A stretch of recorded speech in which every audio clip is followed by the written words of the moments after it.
From Studio 3 at Buzz TV, it's The Horse's Mouth with Tom McManus.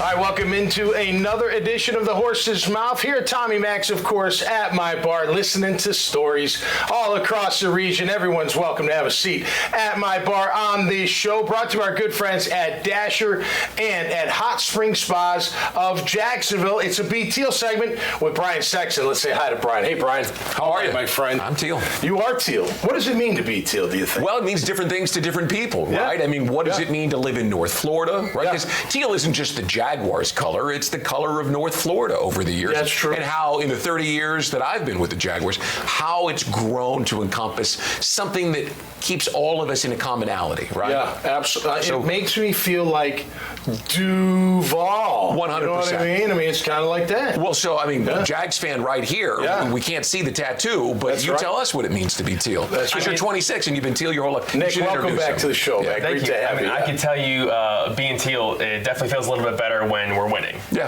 And, right. And although last season didn't end how we wanted it to, back-to-back winning seasons is nothing to, it's not bad.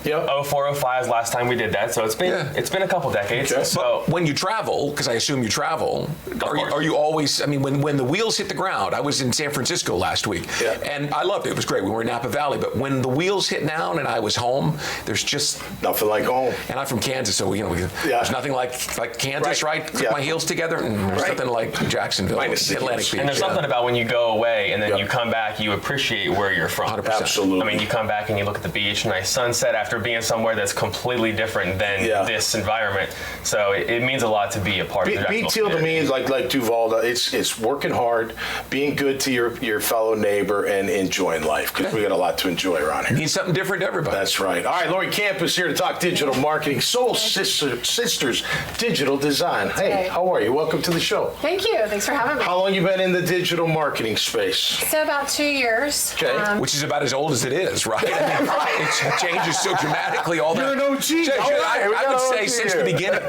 That's great. Yeah, so I used to do something different. I did medical practice administration. Okay.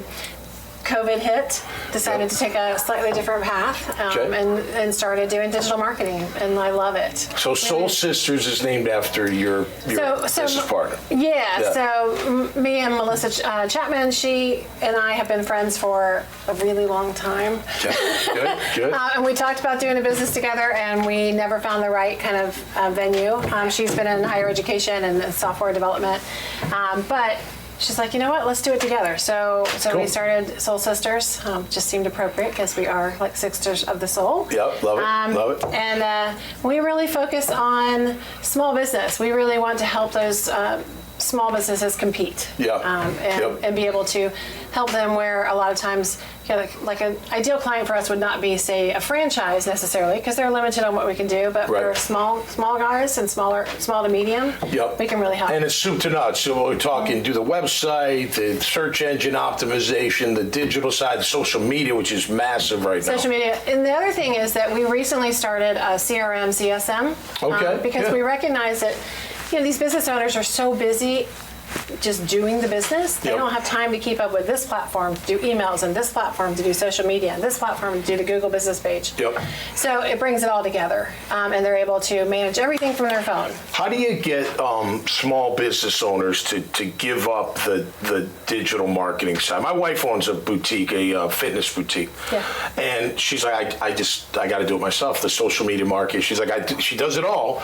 I'm like, you got to eventually give that up. And she's like, you know what? Until someone comes around that does it like I feel like it needs to be done. So my question is, how do you get that small business owner to relent those duties? Let us take it over for you and help you grow. I mean, I'll be honest, with social media aspect of it, having that personal involvement of the business owner is great. Yeah, sure. So I would say if that's the piece that they want to do and want to market in that way, keep it. But keeping up with Google and Google changes in algorithm, and keeping up with Google business pages and all those other kinds of things requires, it's a cat and mouse game. They are constantly changing things, and you have to stay on top of it. So I don't think you want to devote the time to that. So I would suggest, if you really love the social media aspect and you want to keep that personal touch, then do it. But maybe outsource some of the things that require a lot more intensive effort and knowledge and just the ability to keep up with everything, outsource that. Yeah, I from just experience, just because I've sold my shows and whatever for a long period of time, a lot of small businesses, they cut marketing first. Oh, they do. And they shouldn't, man. You should never. You may have to shrink it, no doubt, but especially with social media, man, it doesn't cost anything for the most part. Well, you're obviously helping people tell their story, right? Exactly. So tell us, is there a favorite story that you tell about a client? So there's a few. So one of them was that, we had a trucking company that we were helping, and they were doing good, just relationship building. And they're like, we don't really need marketing. Someone referred them to us, and they're like, yeah, we don't really need it. But then they ran into difficulty trying to get commercial loans because they don't have a website. It's like, okay, so we can help with that. So they were able to successfully acquire, I think it was 3 different warehouses for their job. And then somebody else, they were doing okay in their immediate area, but they weren't, like, the phone wasn't ringing like it used to. So we needed to boost their presence on Google business pages, on the Google Maps. Okay, good. So we were able to take them from like 21 plus, because I don't know if you've ever seen, but there's these things called the heat maps, and you can see exactly where they are in the ranking for these particular areas, depending on the radius. And so when we started out, they were like 21 plus. So they were way down there, which means they're not getting any business. Right. And by the time we were done, they were like, 1, 2, or 3. Well, what does it mean to be teal to you, do you think, if I asked you, what does be teal mean to you? What would you say? I mean, I think it is. So I've lived in quite a number of different places. Yeah. We started out in Florida. My dad moved us all to Alaska, so I grew up in Alaska. I've ended up back in Florida. There is nothing like the South. There is nothing like for the friendliness and the connectiveness of people, and I think that's really what it is. It's because having lived, West Coast, having lived, other places in the desert, there's nothing like it. And so I always wanted to be back home, in the sense I wanted to be in that Southern culture, and that's what it is. I really don't even like the color teal. I mean, I love that the Jags wear it. Yeah, he says with his uniform, and it's teal. It's not white or black, is it? I like the black and the white jerseys better than the teal. I like it. To be teal is different. Everyone has a black jersey. Everyone has a white jersey. Teal is distinctive to the Jaguars, which means it's distinctive to North Florida. Right. It doesn't, listen, I don't even think it starts at the stadium. Do you wear teal outside?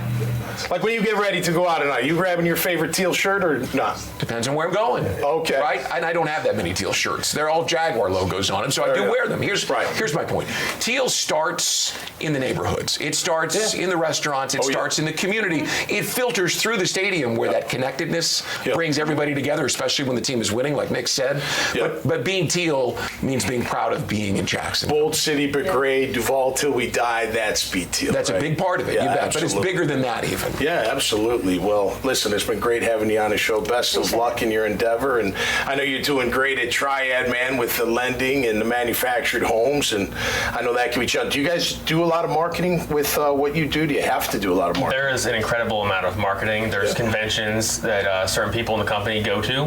And marketing is a big presence within the community, because not a lot of people know about the industry. Everyone thinks, you buy a home, single family residence, something like that. So to be able to get the word out on manufactured housing, and because it has a bad name when you think about mobile homes, things like that, but when you look at the way that they're built nowadays and all the regulations, it is a different industry than it was 20 I look at marketing like this, and I'll wrap it up. I'm teaching my 15-year-old how to drive, and I'm teaching her to get that blinker on as quickly as possible to let them know what you're doing. So the blinker is like marketing. Let them know what you're doing. You become a marketing philosopher, Tommy. All right, let's do it. Thanks for being here. All the best. Appreciate it. Thanks, Brian.